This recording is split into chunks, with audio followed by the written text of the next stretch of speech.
د کہانی شروعات کیږي د خلانه چلته مونږ یو سپیس شپ وینو چې هغه ډېر تیزی سره د ځمکې طرف ته را روان دی او هغه سپیس شپ په یو تالاب کې ورغورځېږي او هغې نه پس یو دوه انسانان راوځي چې هغې سپیس سوټ اچولی وي او هغه خپل یو ملګري د اوبو نه را بهر کړي او په خپله هماغه ځای کې بېهوشه شي او په سبا باندې چې هغه په هوش کې راشي نو هغه خپل ملګري چې وګوري نو هغه په سینه باندې ډېر زیات غټ زخم وي د هغې د وجې د هغه مرګ شوي وي هغې نه پس په تالاب کې د هغه د کمپیوټر نه اواز راشي هغه کمپیوټر د تالاب نه روباسي هغې نه پس هغه د هغه کمپیوټر په ذریعه باندې د بل سپیس شپ د تلاش کولو کوشش کو خو هغه ته بل سپیس شپ ملو نشي هغه وخت کې دا کمپیوټر نه یو تار راوځي او هغه تار سرګې سره کنیکټ کی چې هغه ته د دې ځمکې باره کې د رهن سهن د دې خلکو د جبې باره کې پته ولګي هغې نه پس هغه ټوپک را واخلي او خپل نشانه په خوله مازدیګر ټایم کې هغه خپل مرګري خښ کی او د ده صرف دا میشن و چې د دې ټوپک په ذریعه باندې به د دې ځنګل نه ځان وباسم او هغه مخکې رواني چې هغه ډېر زیات غټ غټ ځناور وویني او هغه یو داسې کلي ته ورورسي چې هغه کلي ټول تباه شوي وي نو هغه چې دا وګوري ډېر زیات ویریږي او هغه دغه ځای نه چې څنګه تښتېدو هغه ځای کې یو سړی اس په سور په ده باندې حمله وکړي او دا سړی بېهوشه شي او هغې نه پس دې په لرګو باندې وتړي او یو کلي ته یې راولي چې د دې کلي نه ګیر چاپېره د لرګي دیوالونه وو هغې نه پس مونږ د دې کلي بادشاه هرات کروینو چې هغه خپلې لور فریا سره تلوار بازي کوي نو په دې دوران کې ورته فریا وایي چې زه ولفریک سره واده کول نه غواړم خو هلته ولفریک راشي نو فریا چې دی وویني هغه څه ونه وي او دغه ځای نه لاړه شي دې نه پس ولفریک دی بادشاه له راشي او ورته ده ووایي چې خوا کې کلي باندې حمله شوې ده او ډېره تباهي پکې شوې ده خو د حیرانۍ خبره دا ده چې هلته یو لاش هم نشته خو موږ ته یو سړی میلو شو خو هغه ماته دغې کلي نه ښکاري هغې نه پس موږ ته هغه سړی ښیي چې هغه د ټول کلیوالو مخکې بندي کړي وي او هغې ورته ګوري هغې نه پس ولفریک دغه سړی یو کمرې ته راولي او تپوس یې وکړي چې ستا نوم څه دی نو هغه سړی ورته خپل نوم کینن ووایي او کینن ورته دروغ ووایي چې زه د جنوبي طرف نه راغلی یم دلته د ډریګن شکار دپاره خو دلته ولفریک ته دا لګېدو چې په هغه کلي باندې حمله کینن کړې ده خو کینن د دغه ځای نه تښتېدو کوشش کو خو هغه سپاهیان دی ونیسي او هغې نه پس په زنځیرونو تړي او لږ وخت پس کینن له فري هم راشي هغې نه پس بادشاه ولفریک سره میلو شو دا ورته ووایي چې کینن درته څه ووایي او که نه نو ولفریک ورته وایي چې تر اوسه پورې خو د هغه نه موږ ته څه جانکاري میلو نه شوه نو دلته دی بادشاه ووایي چې د هغه تباه شوي کلي بادشاه ګونار ته ووایه چې د دې حملې د شاته زموږ څه لاس نشته نو ولفریک چې دا واوري نو هغه ډېر زیات غصه شي ولې چې ګونار د ده مور او پلار ډېر بېرحمۍ سره قتل کړي وو د دې د وجې هغه د ګونار نفرت کو بل خوا فریا د کینن نه تپوس کوي چې دا په خوا کې په کلي باندې حمله وکړه نو کینن ورته وایي چې ما نه ده کړې هغې نه پس کینن ځان آزاد کي او هغه سپاهي او فریا بېهوشه کي او دغه ځای نه وتښتي د شپې په ټایم کې خو چې کینن څنګه دغه ځای نه تښتېدو واله و هغه ځای کې د دشمن د جنګ اعلان وشي چې ټول سپاهیان زر د جنګ میدان ته راوځي او هغې ته داسې لګېدو چې دا ګنار دی او هغې چې وګوري هغه ځای کې څوک هم نه وي نو دا ټول پوه شي چې دا بل څوک نه بلکې هغه خونخوار ځناور دی چې مخکې هغه ځناور د دوی په کسانو باندې حمله کړې وه او ډېر بېرحمۍ سره قتل کړي وو نو کینن چې دا وګوري نو هغه هم دغه ځناور طرف ته ورمنډه کي او په دې ځای ورته دا نوم واخلي چې مورون ولې چې کینن هم د دې ځناور شکار کو او هغه چې څنګه هغه ځناور پسې ورمنډه کي دغه ټایم کې ټول سپاهیان دې راونیسي او یو کاڼي پسې وتړي هغې نه پس کینن ته په خپل ځمکې باندې هر څه رایاد شي چې دغسې ځناورانو په دوی باندې حمله وکړه او ټول یې مړه کړي وو په سبا باندې یو غریب ماشوم کینن له د روټۍ یو وړه ټوکړه ورکړي بل خوا کلي والا هغې ټول راغونډ شوي چې بېګا موږ باندې کم ځناور حمله وکړه هغې نه پس کینن هماغې بادشاه له راولي او بادشاه ته د دې ځناور باره کې تپوس وکړي نو کینن ورته وایي چې د دې ځناور مورون نوم دی او دا ځناور په رڼا باندې خلک ړانده کي او بیا پې حمله وکړي او اصل خبره دا وه چې دغه ځناور سره یو طاقت هم و چې هغه به غیب شو او د دې د وجې دا د مورون په سپیس شپ کې پټ شو او دې ځمکې ته راغلو نو د کلي خلک چې دا خبره ووري نو هغې له ډېره زیاته غوسه ورشي او هغې دا وایي چې کینن له پانسي ورکې خو دا راجا ټول ودرئ نو دلته کینن پوه شي چې دا وایکینګ کلي والو هم د دې ځناور شکار کول غواړي نو کینن بادشاه ته ووایي چې زه به هم تاسو سره لاړ شم او د دغه ځناور شکار به وکړم چې دې سره دغه بادشاه ومني هغې نه پس دا ټول سره د بادشاه د ځنګل طرف ته روان شي نو هغه بادشاه کینن سره په لار کې خبرې کوي او دا ورته ووایي که موږ دغه مورون ځناورو نه درو نو هغسې حال به دلته مې چې څنګه ستاسو په ځمکه باندې و خو لږ مخکې تلو نه پس دوی لاشونه وویني نو ولفریک ټولو ته وایي چې موږ له پکار چې اوس ګروپ جوړ کړو او په بیلو بیلو لارو باندې لاړ شو نو کینن ورته وایي چې نه یو ځای ښه یو خو بادشاه هم ورته ووایي دوه کسانو ګروپ په لاړ شي او دغه بادشاه سره برومیر نومي سپاهي و او هغې چې لږ مخکې لاړ شي نو د بره د طرف نه د اس په سر را پریوځي بل خوا یو دوه سپاهیان هغې هم لاشونه وویني نو چې مخکې ورشي نو کینن د هغې چغې واوري هغې نه پس ټول سپاهیان زر دغه ګوفې طرف ته رامنډه کي او هغې چې څنګه هغه ځای ته ورشي نو هلته یو ډېر وحشي بالو وي او هلته دغه کلي والا لاشونه هم پراته وي او دې ته داسې لګېدو چې دې بالو په دغه کلي باندې حمله کړې ده هغې نه پس کینن په دغه بالو باندې حمله وکړي او مړ یې کي چې دې سره دې ټولو ته پته ولګېده چې کینن ډېر زیات بهادر دی او هغې نه پس هغه بادشاه کینن د قید نه خلاص کي د شپې په ټایم کې دوی دغه بالو په خوشحالۍ کې جشن مناوي چې هغه ځای کې کینن دغه کلیوالو کپڑے واچي واغه ځای ته راشي چې دا ټول ډیر زیات خوشاله شو دته هرکلې وي او هغه نه پس بادشاه کینن ځان سره کینی خو هغه ځای کې هغه غریب ماشوم راشي چې کم دله د روټي هغه ټوکړه ورکړې و نو د دې احسان په بدله کې کینن دله خپل توره ورکی او داغه د نوم ته پوسو کې هغه ماشوم ته وی چې زما اریک نوم دی او زما خپل مور پلار په یو جنگ کې مړ شوی دي او دا ټول کلیواله زما خیال ساتي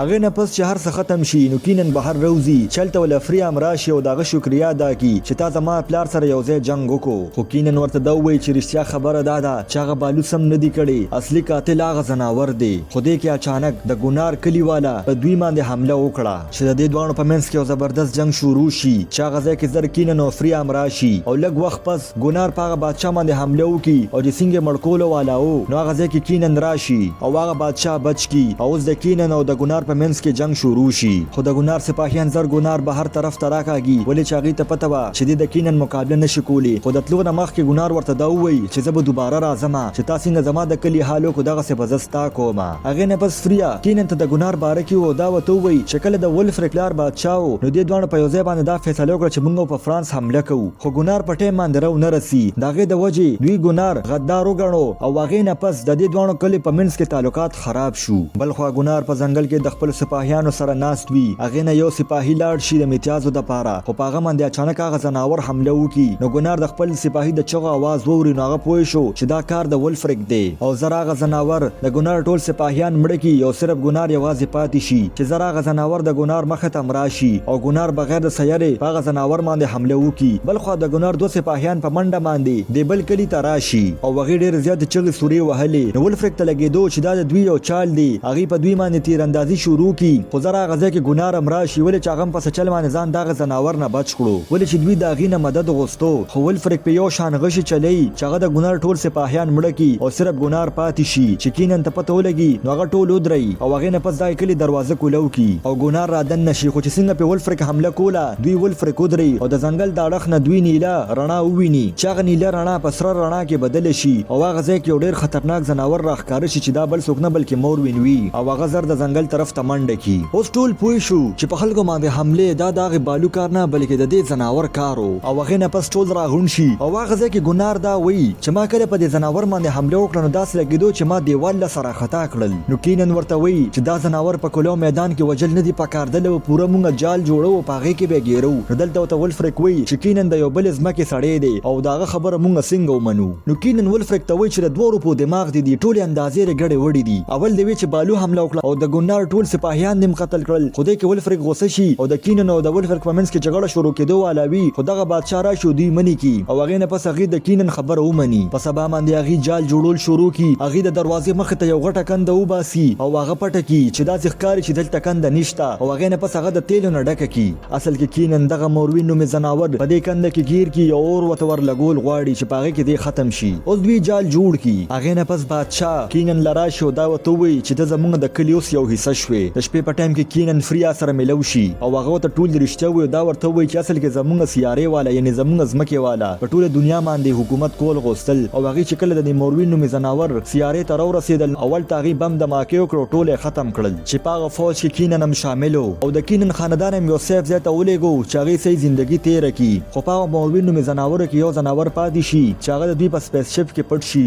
او کینن هغه ځان سره دلته راولي چې دلته هغه ډېره زیاته تباهي وکړي او کینن دا ګڼل چې د دې هر څه ذمېوار زیمه نو فریا ورته وایي چې د دې ذمېوار ته نه او هغې نه پس فریا هغه له د خپل خانداني تلوار ورکړي او هغه ته دا وایي چې د دې په ذریعه باندې به ته د دغه ځناور خاتمه کوې او اوس د شپې په ټایم کې ټول سپاهیان دغه مورین نومې ځناور د راتلو انتظار کوي چې دی کې ولفریک او کینن بهر روزي خو هلته تیاره وه هغې ته څه نه ښکارېدل هغې نه پس کینن د اور یو مشال د ځنګل طرف ته ورخطا کي چې هغه ځناور هغه ځای کې ولاړ وي او کینن او ولفریک چې دا وګوري نو هغې خپل ځای ته واپس منډه کي چې مورین دې پسې شاته راشي او په هغه جال کې ګیر شي خو په هغه جال کې هغه مورین نومې ځناور ګیر هم شي خو په دغه موقع کې د ولفریک پوه وخوېږي او هغه هغې کندې ته ورپرېوځي او چې څنګه سپاهۍ د اور تیر هغې طرف ته ورویشتو دې کې کینن په یو وړوکي ځای کې ولفریک راوباسي او هلته یو غټه دماکه وشي بل خوا موږ د ښځو ځای وینو چې هلته موږ یو وړوکي مورین نومې ځناور وینو دا شاید د دغې غټ مورین ځناور بچی وي چې هلته ټولې ښځې ډېرې زیاتې چغې شروع کړي بل خوا موږ هغه مورین نومې ځناور وینو چې هغه هم د اور نه بهر روځي او ډېر زیات غوسه وي او په یو وار باندې ډېر کسان مړه کړي خو کینن او ولفریک د هغه د مقابله د پاره ورمنډه کی خدا دوانه دغه مورین می زناور مخ کې بے بس شي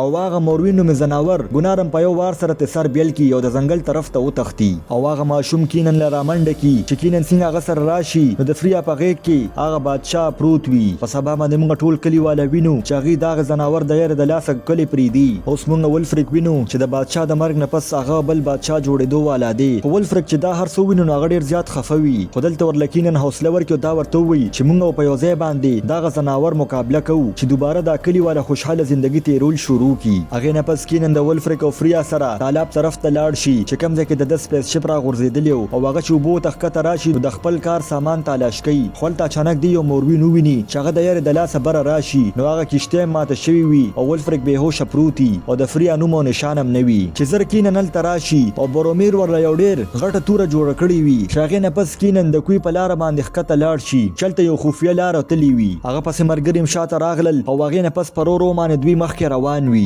بل خو چې فریا په خوش کې راشي هغه ډیر زیات ویریږي ول چې هغه د لاشونو په ډیر کې پرته وي چې زر ال تاغه مورین نوم زناور راشي خو هغه نه مخ کې چې هغه فریا تسوي هغه ځکه هغه ته د احساس شي چې دلته څوک راغلل او زر هغه مورین فکینن باندې حمله وکي چې هغه د مقابله د لپاره رامخ کې شي او کینن یو وړو کې مورین مړ کی بل خو موږ فریا ګورو چې په هغه باندې یو مورین حمله کوي خو هغه سره پوریدي شکتی نشي او د دیوال ناغه طرف ته کینن فریا ته आवाज کوي چې هغه आवाज پسې حمله وکي او هغه مورین یو دیوال سره ولګي چې هغه سره په دیوال کې سوري وشي خو زر کینن فریا لاغه تور ورکی چې فریا په یو وار باندې هغه مورین ختم کی او زردا درې ونه بیا ملو شي خو د خوشاله پځې ډیر زیات حیران وي ول چلته د لاشونو ډیر وي خو دې کې اچانک هغه غټ مورین می زناور راشي چې سره فریا ولفریک او کینن مخ کې روان شي خو هغه د غر سو کې تر ورسې چې هغه زینو بر روان وي چې زر هغه مورین په ولفریک باندې قاتلانه حمله وکي او هغه د کینن طرف ته ورختا کې واپس په ګوفه کې دن نشي چې دې کې اچانک کینن په مورین باندې یو شان حمله شروع کی چې هغه کته پرې وته والا وي خو هغه ځان سره کینن نمونی سي خو کینن فریا نیولې وي خدل تکینن پاغه زناور باندې اخري وارو کې او داغه پکټ کی چې سره هغه سیده پریوزي او بل خو موږ ولفریک وینو چې هغه ډیر زیات زخمی وي